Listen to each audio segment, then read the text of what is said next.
Series parallel complete ಆಗಿತ್ತಲ್ವಾ? ಸರಿ, ನೆನಪಿದೆಯಾ? ಇನ್ ಸೀರೀಸ್ ಕರೆಂಟ್ ಏನಾಗಿರುತ್ತೆ? Current same. Voltage different. ಯಾವುದರಲ್ಲಿ ವೋಲ್ಟೇಜ್ ಯಾವುದ್ರಲ್ಲಿ ಡಿಫ್ರೆಂಟ್ ಆಗಿರುತ್ತೆ? ರೆಸಿಸ್ಟರ್ಸಲ್ಲಿ ಟೋಟಲ್ ವೋಲ್ಟೇಜ್ ಏನಿರುತ್ತೆ? ಟೋಟಲ್ ವೋಲ್ಟೇಜ್ ಇದ್ದೇ ಇರುತ್ತೆ. ರೆಸಿಸ್ಟರಲ್ಲಿ ವೋಲ್ಟೇಜ್ ಬೇರೆ ಬೇರೆ ಆಗಿರುತ್ತೆ, ಕರೆಕ್ಟಾ? Then R S resistance in series ಎಷ್ಟು ಏನಾಗಿರುತ್ತೆ? R1 plus R2. Coming to parallel. Parallel ಏನಾಗಿರುತ್ತೆ? In parallel current different.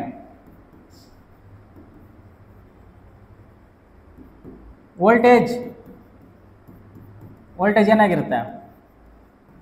Same ಆಗಿರುತ್ತೆ. ದೆನ್ ಆರ್ ಪಿ ಪ್ಯಾರಲಲ್ ಏನಾಗಿರುತ್ತೆ? Resistance in parallel R1 R2 divide by R1 plus R2. But ನಿಮ್ಮ ಬುಕ್ಕಲ್ಲಿ ಏನಿದೆ ಹಿಂಗೆ ಹೇಳ್ತಾನೆ, 1/RP is equal to 1/R1 plus 1/R2 ಹಿಂಗಿದೆ. ಇದನ್ನು ಸಿಂಪ್ಲಿಫೈ ಮಾಡಿಕೊಂಡ್ರೆ ಹಿಂಗೆ ಬರ್ಕೋಬೋದು. ಇದು ಬೆಟರ್. ಇದು ಓಕೆ. ಪ್ರಾಬ್ಲಮ್ ಸಾಲ್ವ್ ಮಾಡ್ಬೇಕಾದ್ರೆ ಜಾಸ್ತಿ ಅದೇ ಯೂಸ್ ಆಗೋದು. ಬರಿಬೇಡ್ರಿ. Look at the board. First ಅರ್ಥ ಮಾಡ್ಕೊಳ್ರಿ, ಬರಿ ಅಂತ್ರಿ. ನೆಕ್ಸ್ಟು ರೀಸನ್ ಇದನ್ನು ಒಂದ್ಸಲ ನಿಮಗೆ ತೋರಿಸ್ಬಿಡ್ತೀನಿ ಹೆಂಗಿರುತ್ತೆ ಅಂತ. If I take A resistor like this, ಇದು ಸೀರೀಸಲ್ಲಿದೆ. ಓಕೆ, ಎಷ್ಟು ಬೇಕಾದರೂ ಇಡ್ಬೋದು ಸೀರೀಸಲ್ಲಿ, ನಿಮಗೆ ಬೇಕಾದಷ್ಟು ಇಡ್ಬೋದು. ಇದು ವೋಲ್ಟೇಜ್ ಹಿಂಗೆ ಕನೆಕ್ಟ್ ಆಗಿದೆ ಅಂದ್ಕೊಳ್ಳಿ. ಇದು ವಿ ಟೋಟಲ್ ವೋಲ್ಟೇಜು. ಇದ್ರಿಗೆ ಎಷ್ಟಿದೆಯಲ್ಲ ವೋಲ್ಟೇಜು, ಇಫ್ ಐ ಟೇಕ್ ಇದು R1 ಇದು R2 ಇವೆರಡು ಸೇಮ್ ಇರಬೇಕು ಅಂತ ಏನು ರೂಲ್ಸ್ ಇಲ್ಲ. ಎರಡು ರೆಸಿಸ್ಟರು ಸೇಮೇ. ಇದು 5 ಓಮ್ಸ್ ಇದ್ದರೆ ಇದು 5 ಓಮ್ಸೇ ಇರಬೇಕು ಅಂತ ಏನು ರೂಲ್ಸ್ ಇಲ್ಲ. ಇದು 10 ಇದ್ದು ಇನ್ನೊಂದು 5 ಇರ್ಬೋದು. ಎಕ್ಸಾಂಪಲ್, ಈ ಫ್ಯಾನ್ ಹಾಕಿರ್ತೀರ ಅನ್ಕೋ, ಅದಕ್ಕೆ ರೆಸಿಸ್ಟರೇ ಬೇರೆ ಇರುತ್ತೆ, ಪ್ರೊಜೆಕ್ಟರ್ಗೆ ರೆಸಿಸ್ಟರ್ ಬೇರೆ ಇರುತ್ತೆ, ಈ ಬಲ್ಪಿಗೆ ರೆಸಿಸ್ಟರ್ ಬೇರೆ ಇರುತ್ತೆ. ಈ ಮೂರು ಕಂಪೇರ್ ಮಾಡಿದರೆ ಇದಕ್ಕೆ ರೆಸಿಸ್ಟರ್ ಕಡಿಮೆ ಇರುತ್ತೆ, ಆ ಪ್ರೊಜೆಕ್ಟ್ರಿಗೆ ಇನ್ನೊಂದು ಸ್ವಲ್ಪ ಜಾಸ್ತಿ ಇರುತ್ತೆ, ಆ ಫ್ಯಾನಿಗೆ ಇನ್ನೂ ಜಾಸ್ತಿ ಇರುತ್ತೆ. ಸೊ ರೆಸಿಸ್ಟರ್ ಬೇರೆ ಬೇರೆ ಇರುತ್ತೆ. ರೆಸಿಸ್ಟರ್ಸ್ ಅಂದರೆ ಏನು? ಬಲ್ಪಲ್ಲಿ ಎಲ್ಲ ಎಲೆಕ್ಟ್ರಾನಿಕ್ ಡಿವೈಸಲ್ಲಿ ಒಂದೇ ಸಲ ಕರೆಂಟ್ ಹೋಗೋದ್ರಿಂದ ಬ್ಲಾಸ್ಟ್ ಆಗೋ ಚಾನ್ಸಸ್ ಇರುತ್ತೆ. ಹಾಗಾಗಿ ಫ್ಲೋ ಆಫ್ ಕರೆಂಟ್ನ ಕಡಿಮೆ, ಅದಕ್ಕೆ ಎಷ್ಟು ಬೇಕೋ ಅಷ್ಟು ಮಾತ್ರ ತಗೊಳ್ಳಿ ಅಂತ ಹೇಳ್ಬಿಟ್ಟು ಒಂದೊಂದು ರೆಸಿಸ್ಟರ್ನ ಕನೆಕ್ಟ್ ಮಾಡಿರ್ತಾರೆ. ಅರ್ಥ ಆಗಿದೆಯಾ?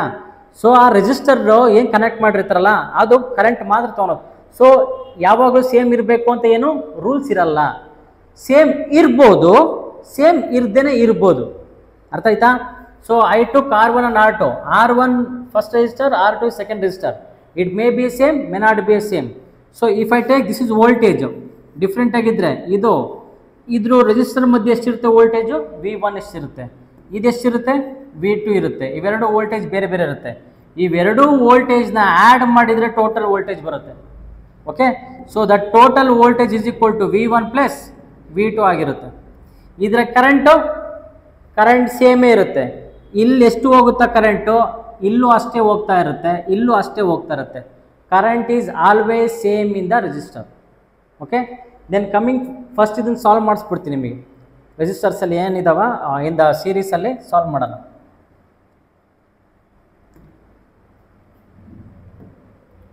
C example you take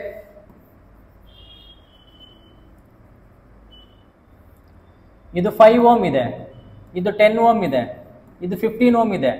okay, ನನಗೆ ಟೋಟಲ್ಲು 24 ವೋಲ್ಟ್ಸ್ ಇದೆ. ಈ ಥರ ಇದ್ದರೆ ರೆಜಿಸ್ಟರು ಎಲ್ಲದರಲ್ಲೂ ವೋಲ್ಟೇಜ್ ಸೇಮ್ ಇರುತ್ತಾ? ಸೇಮ್ ಇರಲ್ಲ. ಕ್ವಶನ್ ಏನಂದರೆ voltage between in each resistor, ಪ್ರತಿಯೊಂದು ರೆಜಿಸ್ಟರಲ್ಲಿ ಎಷ್ಟೆಷ್ಟು ವೋಲ್ಟೇಜ್ ಇದೆ? First question. ಎರಡನೇ question current in the circuit. Circuit I will write in the CKT. Okay, then total resistance. ಈ ಮೂರು question clear? So first one, the voltage between each resistance. ಪ್ರತಿ ಒಂದರಲ್ಲೂ voltage ಬೇರೆ ಇರುತ್ತಾ, ಸೇಮ್ ಇರುತ್ತಾ, ಬೇರೆ ಇರುತ್ತಾ? ಬೇರೆ ಇರುತ್ತಾ? ಇದರಿಂದ ವೋಲ್ಟೇಜ್ ಏನಾಗಿರುತ್ತೆ? ಇದ್ರಾಗಿರೋ ವೋಲ್ಟೇಜ್ ಏನಾಗಿರುತ್ತೆ V1 ಎಷ್ಟಂತ ಗೊತ್ತಿಲ್ಲ, ಇದ್ರಾಗಿರೋ ವೋಲ್ಟೇಜು V2, ಇದ್ರಾಗಿರೋ ವೋಲ್ಟೇಜು V3. V1 ಬೇಕು ಅನ್ಕೋ, V1 ಏನು formula, V1 is equal to according to Ohm's law ಏನು formula, V is equal to I into R, I into R. So current same ಇರುತ್ತೆ, ಅದಕ್ಕೆ I. ಆರು ಸೇಮ್ ಇರುತ್ತಾ, ಎಷ್ಟಿದೆ R1. ಸೊ ನನಗೆ V1 ಬೇಕು ಅಂದರೆ I ಇಂಟು R1 ಬೇಕು, ಕರೆಕ್ಟಾ. ಇದರಲ್ಲಿ ವೋಲ್ಟೇಜ್ ಎಷ್ಟಿದೆ ಅಂದರೆ ಕರೆಂಟ್ ಎಷ್ಟು ಪಾಸ್ ಆಗುತ್ತೋ ಇಂಟು ರೆಸಿಸ್ಟರ್ನ ಮಲ್ಟಿಪ್ಲೈ ಮಾಡಬೇಕು. ಕರೆಂಟೇ ಗೊತ್ತಿಲ್ಲ ಎಷ್ಟಿದೆ ಅಂತ, ಹಾಗಾಗಿ ಫಸ್ಟು ವೋಲ್ಟೇಜ್ ಕಂಡುಹಿಡಿಯೋಕ್ಕೆ ಫಸ್ಟಿಗೆ ಆಗಲ್ಲ. ನೆಕ್ಸ್ಟು ವೋಲ್ಟೇಜ್ ಹಂಗಾರೆ ಕರೆಂಟ್ ಕಂಡುಹಿಡಿಬೇಕಂದ್ರೆ ಏನು ಮಾಡ್ಬೇಕು ನಾನು, ಕರೆಂಟ್ ಹೆಂಗೆ ಕಂಡುಹಿಡಿತೀರಾ, ಏನು formula, I is equal to V/R. Voltage ಗೊತ್ತು, ಟೋಟಲ್ ಎಷ್ಟಿದೆ 24 ಇದೆ. ಆದರೆ ರೆಸಿಸ್ಟರ್ ಎಷ್ಟಿದೆ, ಯಾವ ರೆಸಿಸ್ಟರ್ ತೊಗೊತೀರಾ, ಇದನ್ನು ತೊಗೊತೀರಾ, ಇದನ್ನು ತೊಗೊತೀರಾ, ಇದನ್ನು ತೊಗೊತೀರಾ, ಮೂರು ತೊಗೋಬೇಕು. ಸೊ ಫಸ್ಟಿಗೆ ಟೋಟಲ್ ರೆಸಿಸ್ಟೆನ್ಸ್ನ ಕಂಡುಹಿಡಿಬೇಕು, ಆಮೇಲೆ ಕರೆಂಟ್ ಕಂಡುಹಿಡಿಬೇಕು, ಆಮೇಲೆ ಒಂದೊಂದರಲ್ಲೇ ಎಷ್ಟು ವೋಲ್ಟೇಜ್ ಇದೆ ಅಂತ ಕಂಡುಹಿಡಿಬೋದು, ಕರೆಕ್ಟಾ. ಬಟ್ ನಾನೇನು ಮಾಡಿದ್ದೀನಿ, ಕ್ವಶನ್ನ ಉಲ್ಟಾ ಕೊಟ್ಟಿದ್ದೀನಿ, ಏನಕ್ಕೆ, ಕನ್ಫ್ಯೂಸ್ ಮಾಡೋಕ್ಕೆ. So first you need to find the total resistance, then find the current in the circuit, then each ರೆಸಿಸ್ಟರಲ್ಲಿ ಎಷ್ಟೆಷ್ಟು ವೋಲ್ಟೇಜ್ ಇದೆ ಅಂತ ಕಂಡುಹಿಡಿಬೋದಾ, ಕೆನಡು ಮಾಡ್ತೀರಾ, ಮಾಡಿ.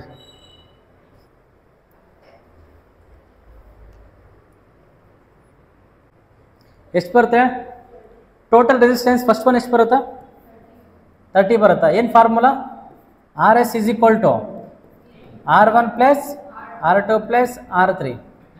So total 5E plus 10 15, 15 plus 15 30 ಏನು ಓಮ್, 13 ಓಮ್ಸ್ ಫಸ್ಟ್ ಆಯಿತು. ಎರಡನೇದು ಕರೆಂಟ್ ಇನ್ ದ ಸರ್ಕ್ಯೂಟ್, ಏನು formula, current in the circuit I is equal to V/R. V ಎಷ್ಟಿದೆ 24, ರೆಸಿಸ್ಟರ್ ಎಷ್ಟು, ಯಾವ ರೆಸಿಸ್ಟರ್ ತೊಗೊತೀರಾ, ಒಂದೊಂದೇ ತೊಗೊತೀರಾ, ಮೂರು ತೊಗೋಬೇಕು, ಟೋಟಲ್ ರೆಸಿಸ್ಟೆನ್ಸ್ ತೊಗೋಬೇಕು. So this is RS. So ಎಷ್ಟಿದೆ 30 ಇದೆ, ಡಿವೈಡ್ ಮಾಡಿ ಎಷ್ಟು ಬರುತ್ತೆ, I is equal to 0 point something you will get, I think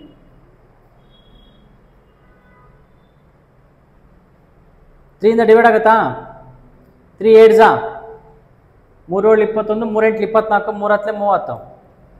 so 2 4 8, 2 5 10, then 5/4 ಬರುತ್ತೆ, ಡಿವೈಡ್ ಮಾಡಿದ್ರೆ ಎಷ್ಟು ಬರುತ್ತೆ, 5 ಇಂದ 4 ಡಿವೈಡ್ ಮಾಡಿದರೆ 0, ಇಲ್ಲೊಂದು 0 ಪಾಯಿಂಟ್, 5 8 40, 0.8 ಬರುತ್ತೆ. ಕರೆಂಟ್ ಎಷ್ಟಾಯ್ತು ಹಂಗಾದ್ರೆ 0.8. ಏನು 0.8 ಏನು, BC ಅಂದ್ಬಿಡು, ಆಂಪಿಯರ್, ಎಲ್ಲಿ ಆಂಪಿಯರ್ ಫುಲ್ ಬರೀಬೇಕು, ಅಂತ ಬರೀಬಾರ್ದು, ಆಂಪಿಯರ್. ದೆನ್ ನೆಕ್ಸ್ಟ್ ಇವಾಗ ಏನು ಕಂಡುಹಿಡಿಬೇಕು, ವೋಲ್ಟೇಜ್, ಒಂದೊಂದು ರೆಜಿಸ್ಟರಲ್ಲೂ ವೋಲ್ಟೇಜ್ ಎಷ್ಟಿದೆ ಅಂತ ಕಂಡುಹಿಡಿಬೇಕು. ಹೆಂಗೆ ಕಂಡುಹಿಡಿತೀರಾ, ಇದ್ರಾಗಿರೋ ವೋಲ್ಟೇಜ್ ಎಷ್ಟು, V1, ಫಾರ್ಮುಲಾ ಏನಾಗುತ್ತೆ ಹೇಳ್ರಿ, V1 ಈಸ್ ಈಕ್ವಲ್ ಟು, ಎಲ್ಲಿ ರಾಂಗ್ ಆದ್ರೂ ಪ್ರಾಬ್ಲಮ್ ಇಲ್ಲ ಹೇಳಿ, ನನಗೆ ಇದ್ರಾಗಿರೋ ವೋಲ್ಟೇಜ್ ಬೇಕು, ಇದ್ರಾಗ ವೋಲ್ಟೇಜ್ ಏನು ಗೊತ್ತಾಗುತ್ತೆ,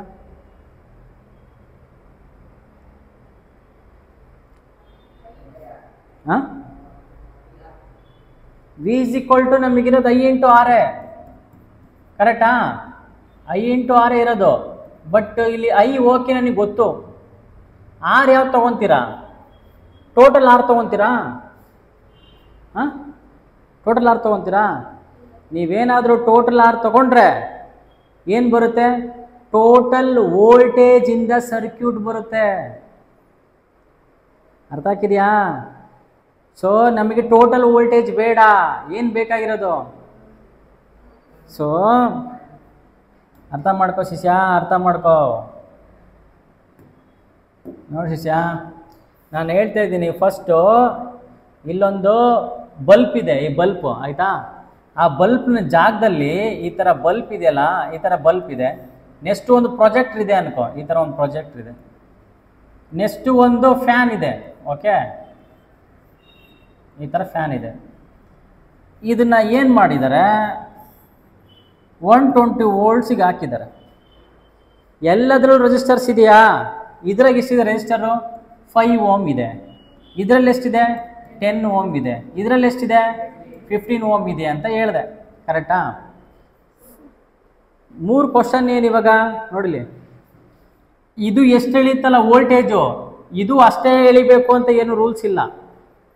ದೆನ್ ಇದು ಫ್ಯಾನು ಅಷ್ಟೇ ವೋಲ್ಟೇಜ್ ಎಳಿತೈತೆ ಅಂತ ರೂಲ್ಸ್ ಇಲ್ಲ. ಬೇರೆ ಬೇರೆ ಅದು ಎಷ್ಟು ಕೆಪಾಸಿಟಿ ಇದೆಯೋ ಅದೆಷ್ಟು ಎಳಿಬೋದು ವೋಲ್ಟೇಜ್ನ ಬೇರೆ ಬೇರೆ ಎಳಿತದೆ, ಬೇರೆ ಬೇರೆ ವೋಲ್ಟೇಜ್ ಎಳಿತತೆ. ಸೊ ಕರೆಂಟ್ ಇದ್ರಾಗ ಎಲ್ಲದರಲ್ಲೂ ಕರೆಂಟ್ ಏನಾಗುತ್ತೆ? ಸೇಮ್ ಹೋಗ್ತಾ ಇರುತ್ತೆ. ಕರೆಂಟು ಸೇಮ್ ಹೋಗ್ತಾ ಇರುತ್ತೆ. ಸೊ ಇದ್ರಾಗೆ ಬೇರೆ ವೋಲ್ಟೇಜ್ ಇರುತ್ತೆ, ಇದರಲ್ಲಿ ಬೇರೆ ವೋಲ್ಟೇಜ್ ಇರುತ್ತೆ, ಇದರಲ್ಲಿ ಬೇರೆ ವೋಲ್ಟೇಜ್ ಇರುತ್ತೆ. ಓಕೆನಾ? ಆದರೆ ಮನೆಯಲ್ಲಿ ಎಲ್ಲದಕ್ಕೂ ಒಂದೇ ವೋಲ್ಟೇಜ್ ಇರುತ್ತೆ, ಬೇರೆ ಬೇರೆ ಇರಲ್ಲ. ಯಾಕೆ ಸೇಮ್ ಇರುತ್ತೆ ಎಲ್ಲದಕ್ಕೂ ವೋಲ್ಟೇಜ್ ಅಂದರೆ, ಏನಾದರೂ ಇಲ್ಲಿ ಏನಾರ ಡಮ್ ಅಂತೂ ಅನ್ಕೋ, ಇದು ಕಟ್ ಆಯಿತು ಅನ್ಕೋ, ಇರೊಬ್ಬರ ಫ್ಯಾನು, ಪ್ರೊಜೆಕ್ಟ್ರು, ಲೈಟ್ ಗೀಟು ಎಲ್ಲ ಡಮ್ ಒಂದು ಅಂದರೆ ಆನೇ ಆಗಲ್ಲ, ಸ್ಟಾಪ್ ಆಗೋಗ್ಬಿಡುತ್ತೆ. ಅದಕ್ಕೆ ಮನೆಗೆ ಹೆಂಗೆ ಕನೆಕ್ಟ್ ಮಾಡ್ತಾರೆ ಅಂದರೆ, ಸಪ್ಲೈನ ಸೀರೀಸಿಗೆ ಕನೆಕ್ಟ್ ಮಾಡಲ್ಲ. ಹೆಂಗೆ ಕನೆಕ್ಟ್ ಮಾಡ್ತಾರೆ? ಪ್ಯಾರಲಲ್ ಕನೆಕ್ಟ್ ಮಾಡ್ತಾರೆ. ಈ ಥರ ಕನೆಕ್ಟ್ ಮಾಡ್ತಾರೆ. ಇದರಲ್ಲಿ ಬಲ್ಬು, ಈ ಥರ ಒಂದು ಬಲ್ಬು, ಇನ್ನೊಂದು ಯಾವುದು ಪ್ರೊಜೆಕ್ಟರು, ಇನ್ನೊಂದು ಒಂದು ಫ್ಯಾನ್, ಆಯಿತಾ? ಹಿಂಗೆ ಈ ಥರ ಕನೆಕ್ಟ್ ಮಾಡಿರ್ತಾರೆ. ಸೊ ಈ ಥರ ಕನೆಕ್ಟ್ ಮಾಡಿದಾಗ ಸೊ ಪ್ಯಾರಲಲ್ಲಿ ಹೆಂಗಿರುತ್ತೆ ವೋಲ್ಟೇಜು ಸೇಮ್ ಇರುತ್ತಾನೆ. ಏನಾದರೂ ಲೈಟ್ ಡಮ್ ಅಂದರೆ ಇದಕ್ಕೇನು ಪ್ರಾಬ್ಲಮ್ ಆಗಬಾರ್ದು, ಅದ್ರ ಪಾಡಿಗೆ ಅದು ಉರಿತಾ ಇರುತ್ತೆ. ಕರೆಕ್ಟಾ? ಫ್ಯಾನ್ ಏನಾದರೂ ಕೆಟ್ಟೋಯ್ತು ಅಂದರೆ ಪ್ರಾಬ್ಲಮ್ ಇಲ್ಲ, ಇವು ಉರಿತಾ ಇರ್ತವೆ. ಯಾಕೆಂದರೆ ಕರೆಂಟು ಇಲ್ಲಿಗೆ ಹೋಗೋದು ಸ್ಟಾಪ್ ಮಾಡುತ್ತೆ, ಬಟ್ ಇಲ್ಲಿ ಬಂದಿರೋ ಕರೆಂಟ್ ಹಿಂಗೆ ಡಿವೈಡ್ ಆಗುತ್ತೆ. That's why in a home appliances all are connected in parallel, not with a series. Because if I connect it with a series, if one circuit got a breakdown, then all the supply will get stopped. That's why in the home appliance they won't connect with the series. ಅರ್ಥ ಆಯ್ತಾ? But question ಕೊಟ್ಬಿಟ್ಟವನೆ, ಅಪ್ಪ ನೀನು ಏನು ಮಾಡ್ತೀನಿ ಸಂಬಂಧ ಇಲ್ಲ, ನನಗೆ ಸೀರೀಸಲ್ಲೇ connect ಮಾಡಬೇಕು ಅಂತ. ಇದಿಲ್ಲ, ಮಾಡಬೇಕು ಇವಾಗ.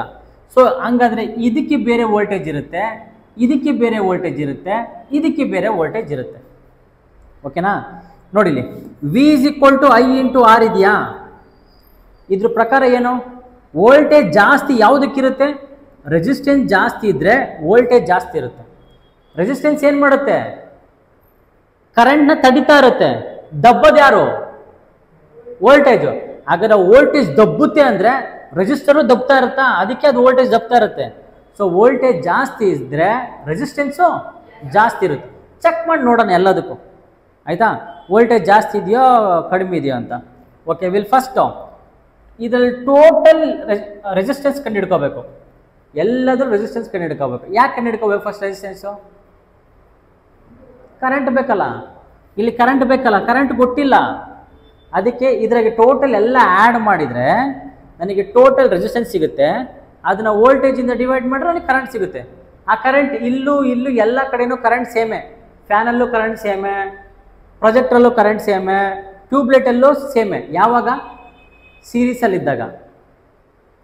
ಅಕಸ್ಮಾತ್ ನಾನು ಏನಾದರೂ ಇದೇ ವ್ಯಾಲ್ಯೂ ಇದು ತೊಗೊಂಡೆ ಅನ್ಕೋ, I = V/R, ವೋಲ್ಟೇಜ್ ಕೊಟ್ಟವನೇ 120, ಕರೆಂಟ್ ಕೊಟ್ಟವನೇ 5 ಅಂತ ಹೇಳಿ ಡಿವೈಡ್ ಮಾಡಿದೆ ಅನ್ಕೋ, ಈ ಕರೆಂಟು ಈ ಸರ್ಕ್ಯೂಟ್ದಲ್ಲ, ಸುಮ್ಮನೆ ಏನೋ ಒಂದು ಕಂಡು ಹಿಡಿದಿದೆಯಾ? ಅರ್ಥಾಯ್ತಾ?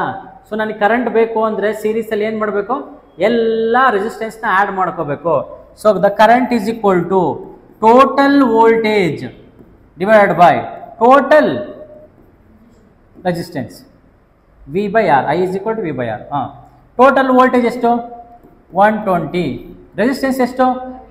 30. ನನಗೆ ಗೊತ್ತಾಗಿದ್ದು 0 0 ಕ್ಯಾನ್ಸಲ್ಲು. 3 4 ಐ ಬೇರೆ ಬಂತಲ್ಲ, ಆವಾಗಲೇ ಎಷ್ಟು ಬಂತು?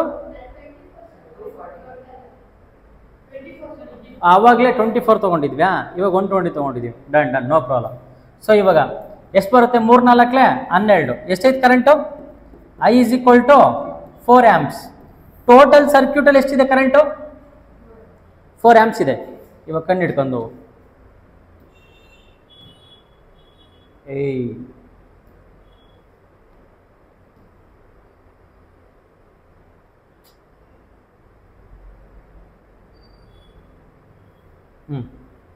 ನನಗೆ ಟೋಟಲ್ ಕರೆಂಟ್ ಸಿಗ್ತಾ, ಇನ್ನೇನು ಕಂಡುಹಿಡಿಬೇಕು? ಏನು ಕಂಡುಹಿಡಿಬೇಕು? ನಾನು ವೋಲ್ಟೇಜ್ ಕಂಡುಹಿಡಿಬೇಕು. ಎಲ್ಲದರಲ್ಲೂ ಎಷ್ಟೆಷ್ಟಿದೆ ಅಂತ ನಾನು ಫಸ್ಟಿಗೆ ಹೇಳ್ಬಿಟ್ಟಿದ್ದೀನಿ. ರೆಸಿಸ್ಟೆನ್ಸ್ ಯಾವ್ದು ಜಾಸ್ತಿ ಇರುತ್ತೋ ಅಲ್ಲಿ ವೋಲ್ಟೇಜು ಜಾಸ್ತಿ ಇರುತ್ತೆ. ಇಲ್ಲಿ ಚೆಕ್. ಫಸ್ಟೇದು ವೋಲ್ಟೇಜ್ ಎಷ್ಟಿದೆ? V1 voltage. V is equal to I into R1. So I ಅಂದರೆ ಎಷ್ಟು? I ಎಷ್ಟು? 4 ಆಂಪ್ ತಾನೆ? 4 ಆಂಪಿಯರ್. ರೆಸಿಸ್ಟೆನ್ಸ್ ಎಷ್ಟು? ಫಸ್ಟೇದು 5. 4 5 20 volts. Correct. V2 is equal to ಎಷ್ಟು? 4 ಕರೆಂಟ್ ಸೇಮ್ ಎಲ್ಲದಕ್ಕೂ. R ಎಷ್ಟು? 10 is equal to 40 volts. Then V3 is equal to 4 current 15 14 60. Total ಎಲ್ಲ add ಮಾಡಿದರೆ 120 ಅಂದರೆ ಟೋಟಲ್ ವೋಲ್ಟೇಜ್. ಕರೆಕ್ಟಾಗಿದೆಯಾ? ಇವಾಗ ನೋಡು, ಜಾಸ್ತಿ ರೆಸಿಸ್ಟೆನ್ಸ್ ಯಾವುದಕ್ಕಿದೆ? 15ಗೆ. ವೋಲ್ಟೇಜ್ ಜಾಸ್ತಿ ಯಾವುದಕ್ಕಿದೆ? 15ಗೆ. ಕಡಿಮೆ ವೋಲ್ಟೇಜ್ ಯಾವುದಕ್ಕಿದೆ? ಕಡಿಮೆ ರೆಸಿಸ್ಟೆನ್ಸಿಗೆ ಕಡಿಮೆ ವೋಲ್ಟೇಜ್. ಇದು ಯಾವುದರಲ್ಲಿ? ಸೀರೀಸಲ್ಲಿ. ಅರ್ಥ ಆಯ್ತಾ? ಇನ್ನು ಹೆಂಗೆ ಕೊಟ್ಟರು ಮಾಡ್ಬೋದಾ ಇದರಲ್ಲಿ? So take the next question, will C.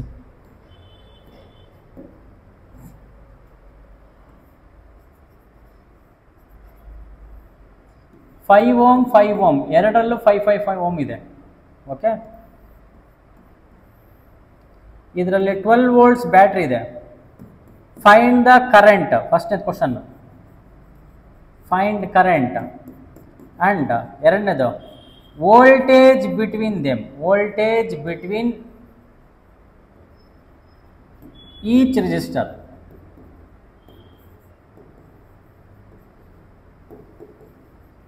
Each resistor ಹೇಳ್ರಿ ನೋಡೋಣ.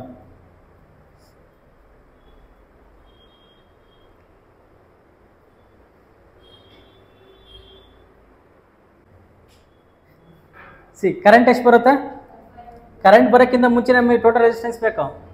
So R S is equal to ಏನು ಬರುತ್ತೆ? R1 plus R2. R1 ಎಷ್ಟು? 5 + 5 ಇಸ್ ಈಕ್ವಲ್ ಟು 10 ಓಮ್. ಕರೆಕ್ಟಾ?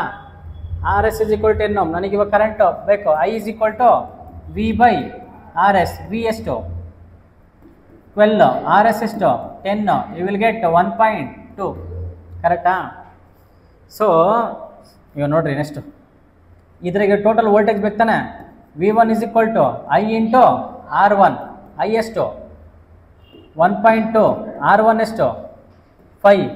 1.2 ಇಂಟು 5 ಇಸ್ ಈಕ್ವಲ್ ಟು ಎಷ್ಟು ಬರುತ್ತೆ? 6.0 ಬರುತ್ತೆ, ಅಥವಾ 6 ವೋಲ್ಟ್ಸ್. ಕರೆಕ್ಟಾ? ಇದು ampere. V2 is equal to I into R2. I ಅಂದರೆ 1.2 ಇಂಟು 5. ಇದು 6 ಬರುತ್ತೆ. ಕರೆಕ್ಟಾ? ಅರ್ಥ ಮಾಡ್ಕೊ ನೀಟಾಗಿ. ನೋಡ್ರಿ, ರೆಜಿಸ್ಟರ್ ಸೇಮ್ ಇದ್ದರೆ ವೋಲ್ಟೇಜು ಟೋಟಲ್ ವೋಲ್ಟೇಜಲ್ಲಿ ಡಿವೈಡ್ ಆಗುತ್ತೆ. ಟೋಟಲ್ ವೋಲ್ಟೇಜ್ ಎಷ್ಟಿದೆ? 12 ಇದೆ. ರೆಜಿಸ್ಟರ್ ಎಷ್ಟಿದ್ದಾವೆ? 2 ಇದ್ದಾವೆ. ಎರಡೂ ಸೇಮ್ ಇದ್ದಾವೆ. ಅದಕ್ಕಿದ್ರು /2. 12/2 ಇಸ್ ಈಕ್ವಲ್ ಟು 6 ಬಂದಿದೆಯಾ? ಅಕಸ್ಮಾತ್ 3 ಇದ್ದಿದ್ರೆ ಇನ್ನೊಂದು ರೆಜಿಸ್ಟರ್ ಇತ್ತಪ್ಪ ಇಲ್ಲಿ, ಆಯ್ತಾ ಅನ್ಕೋ. ಇವಾಗ ಎಷ್ಟಾಗ್ತಿತ್ತು? ಒಂದೊಂದರ ವೋಲ್ಟೇಜ್ ಎಷ್ಟಾಗ್ತಿತ್ತು? 12/3. ಒಂದೊಂದರಲ್ಲೂ 4 ವೋಲ್ಟ್ಸು, ಒಂದೊಂದರಲ್ಲೂ 4 ವೋಲ್ಟ್ಸ್. ಮಾಡಿ ನೋಡ್ತೀರಾ? ಹಾಂ, ಸೇಮ್ ಕ್ವಶನ್. ಇನ್ನೊಂದು ರೆಜಿಸ್ಟರ್ ಹಾಕಿದ್ದೀನಿ. ಈಚ್ ರೆಜಿಸ್ಟರಲ್ಲಿ ಎಷ್ಟು ವೋಲ್ಟೇಜ್ ಬರುತ್ತೆ ಅಂತ ಕಂಡುಹಿಡಿರಿ ನೋಡೋಣ. ಸೇಮ್ ಕ್ವಶನ್, ಏನು ಚೇಂಜ್ ಇಲ್ಲ. ಸೊ ಇವಾಗ ಕರೆಂಟ್ ಏನಾಗುತ್ತೆ? ಬೇರೆ ಆಗುತ್ತೆ. ಕರೆಕ್ಟಾ? ಸೊ ಟೋಟಲ್ ವೋಲ್ಟೇಜ್ ರೆಜಿಸ್ಟರ್ ಎಷ್ಟಾಗುತ್ತೆ? 15 ಆಗುತ್ತೆ. ಸೊ ಪ್ಲಸ್ ಇದು R3 plus 5 15 ohm. Done. Then current ಎಷ್ಟಾಗುತ್ತೆ ಅವಾಗ? 12 ಡಿವೈಡ್ ಬೈ 15. 12 ಡಿವೈಡ್ ಬೈ 15 ಅಂದ್ರೆ ಎಷ್ಟಾಯಿತು? 120. 0.120 15 30 30 60. ಸೊ ಇದನ್ನು 120 ಅಂದ್ಕೊಳ್ರಿ, ಪಾಯಿಂಟ್ ಇಟ್ಕೊಂಡು, ಆಯಿತಾ? ದೆನ್ ಇದು 15 ಅಂದರೆ 15 2 30, 4 60, 8 ಬರುತ್ತೆ. 0.8 ಬರುತ್ತೆ. ಕರೆಕ್ಟಾ? 0.8 ಬಂದರೆ ನನಗೆ ಇವಾಗ ವೋಲ್ಟೇಜ್ ಇದ್ದಾಗ ಎಷ್ಟು ಬರುತ್ತೆ? 0.8 ಇಂಟು 5 ಎಷ್ಟು ಬರುತ್ತೆ? 0.8 ಇಂಟು 5 ಐ ಹೋಪ್ ನಿಮಗೆ 0.4 ಬರುತ್ತೆ. ಕರೆಕ್ಟಾ? 8 5 0 ಪಾಯಿಂಟ್ ಅಲ್ಲ, ಬರೀ 4 ಬರುತ್ತೆ. 4 ಬರುತ್ತೆ. ಕರೆಕ್ಟಾ? 0.8 ಇಂಟು 5 4 ಬರುತ್ತೆ. ಇದು ಎಷ್ಟು ಬರುತ್ತೆ? ಇದು ಅಷ್ಟೇ 0.8 ಇಂಟು 5 ಎಷ್ಟು ಬರುತ್ತೆ? ಇದು 4 ಬರುತ್ತೆ. ಇನ್ನೊಂದು ಅಷ್ಟೇ ಸೇಮ್ 0.8 ಇಂಟು 5 ಎಷ್ಟು ಬರುತ್ತೆ? 4 ಬಂದಿದೆಯಾ? ಟೋಟಲ್ 12. 3 ರೆಜಿಸ್ಟರ್ ಸೇಮ್ ಇದೆ, 3 ಸೇಮು ಡಿವೈಡ್ ಬೈ ಮಾಡಿದರೆ 4 ಬಂತ ಈಚು. 4 4 4 ಬರುತ್ತೆ. ಆದರೆ ಕಂಡೀಷನ್ ಏನು? ಎಲ್ಲ ರೆಜಿಸ್ಟರು ಸೇಮ್ ಇರಬೇಕು, ಡಿಫ್ರೆಂಟಾಗಿದ್ದರೆ ಬರಲ್ಲ. ಪಿಕ್ಚರ್ ಅರ್ಥ ಆಯ್ತಾ? ಏನಾರ ಡೌಟ್ ಇದೆಯಾ? ಇನ್ನೊಂದೆರಡು ಕ್ವಶನ್ ಕೊಡ್ಲಾ, ಮಾಡ್ತೀರಾ?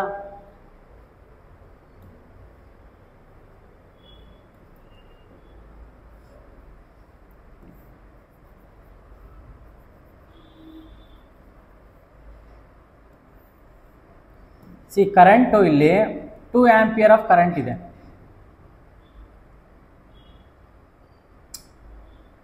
ದೆನ್ ಇದು 10 ಓಮ್ ಇದೆ, ಇದು 10 ಓಮ್ ಇದೆ, ಇದು 10 ಓಮ್ ಇದೆ. ಸೊ ಈ ಸರ್ಕ್ಯೂಟಲ್ಲಿ ಟೋಟಲ್ ವೋಲ್ಟೇಜ್ ಎಷ್ಟಿದೆ ಅಂತ ಕಂಡುಹಿಡಿರಿ. V is equal to question mark. ಏನು ಮಾಡ್ತೀರಾ ಹೇಳ್ರಿ ಫಸ್ಟ್, ಆಮೇಲೆ ಮಾಡಂತ್ರಿ. ವೋಲ್ಟೇಜ್ ಕಂಡುಹಿಡಿಬೇಕು. ರೆಜಿಸ್ಟರ್ನ ಟೋಟಲ್ ರೆಸಿಸ್ಟೆನ್ಸ್ ಕಂಡುಹಿಡಿತೀರಾ? ಸ್ಟೆಪ್ 1 ಏನು ಮಾಡ್ತೀರಾ? ಟೋಟಲ್ ರೆಸಿಸ್ಟೆನ್ಸ್ ಕಂಡುಹಿಡಿತೀರಾ, ಆರ್ ಎಸ್ ಕಂಡುಹಿಡ್ಕೊತೀರಾ. ನೆಕ್ಸ್ಟ್ ಸ್ಟೆಪ್ 2 ಏನು? ಎಷ್ಟೇನು ಮಾಡ್ತೀರಾ? ಎಷ್ಟು ಆರ್ ಎಸ್ ಬರುತ್ತಾ ಅದ್ರ ಜೊತೆ V is equal to I into R, ಐನ ಮಲ್ಟಿಪ್ಲೈ ಮಾಡ್ತೀರಾ ಆರ್ ಎಸ್ ಜೊತೆ. ಈಗಾದರೂ ಮಾಡಿ, ಇಲ್ಲ ಇನ್ನೊಂದು ಮೆಥಡ್. ಟೋಟಲ್ ವಿ ಅಂದರೆ ಏನು? V1 plus V2 plus V3. ಕರೆಕ್ಟಾ? V1 ಅಂದರೆ 2 ಇಂಟು 10 20 ಪ್ಲಸ್ V2 ಅಂದರೆ 2 ಇಂಟು 10 20, V3 ಅಂದರೆ 20 ಈಸ್ ಈಕ್ವಲ್ ಟು 60. ಹಿಂಗಾದರೂ ಮಾಡಿದರೂ ಸರಿ, ಹಿಂಗೆ ಮಾಡಿದರೂ ಸರಿ. ಚೆಕ್ ಮಾಡಿ, ಇದು ಸೇಮ್ ಆನ್ಸರ್ ಬರುತ್ತೆ. ಹಾಂ, ಮಾರ್ಕ್ಸ್ ಯಾಕೆ ಕೊಡಲ್ಲ? ಎರಡು ಒಂದೇ. ಮೆಥಡ್ ಬೇರೆ, ಲಾಜಿಕ್ ಒಂದೇ ನಿನಗೆ. ಫಸ್ಟಿಗೆ ಏನು ಮಾಡಿದ್ದೀನಿ? ಟೋಟಲ್ ರೆಸಿಸ್ಟೆನ್ಸ್ ಕಂಡು ಹಿಡ್ಕೊಂಡು ಕರೆಂಟ್ನ ಮಲ್ಟಿಪ್ಲೈ ಮಾಡಿದ್ದೀನಿ. ಇದರಲ್ಲಿ ಏನು ಮಾಡಿದ್ದೀನಿ?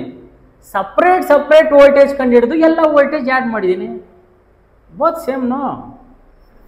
ಎಕ್ಸಾಂಪಲ್ ಈಗ ನಿನಗೆ ಕ್ಲಾಸಲ್ಲಿ ಮಾರ್ಕ್ಸ್ ಬರುತ್ತೆ, ಆಯಿತಾ? 4 ಎಕ್ಸಾಮ್ ಬರೆದಿದ್ಯಾ, ಸೈನ್ಸು, ಮ್ಯಾಥ್ಸು, ಕನ್ನಡ, ಇಂಗ್ಲೀಷು, ಆಯಿತಾ? ಒಂದೇ ಸಲ ಆ್ಯಡ್ ಮಾಡೋದು ಓಕೆನಾ? ಇಲ್ಲ 2 ಸಬ್ಜೆಕ್ಟ್ ಆ್ಯಡ್ ಮಾಡಿ, ಮತ್ತೆ 3ನೇದು ಆ್ಯಡ್ ಮಾಡಿ, ಮತ್ತೆ 4ನೇದು ಆ್ಯಡ್ ಮಾಡಿ, ಸರ್ ಎರಡು ಬೇರೆ ಬೇರೆನಾ ಅಂದರೆ? No, final is what? You are finding voltage. ನೀನು ಹೆಂಗಾದರೂ ಮಾಡು, both are right, no problem. But ನಿನಗೆ ಈ ಎರಡೂ ಮೆಥಡ್ ಇದೆ ಅಂತ ಹೆಂಗೆ ಯಾವಾಗ ಗೊತ್ತಾಗುತ್ತೆ ಅಂದರೆ ಕಾನ್ಸೆಪ್ಟ್ ಫುಲ್ ಕ್ಲಿಯರ್ ಇದ್ದಾಗ ಗೊತ್ತಾಗುತ್ತೆ.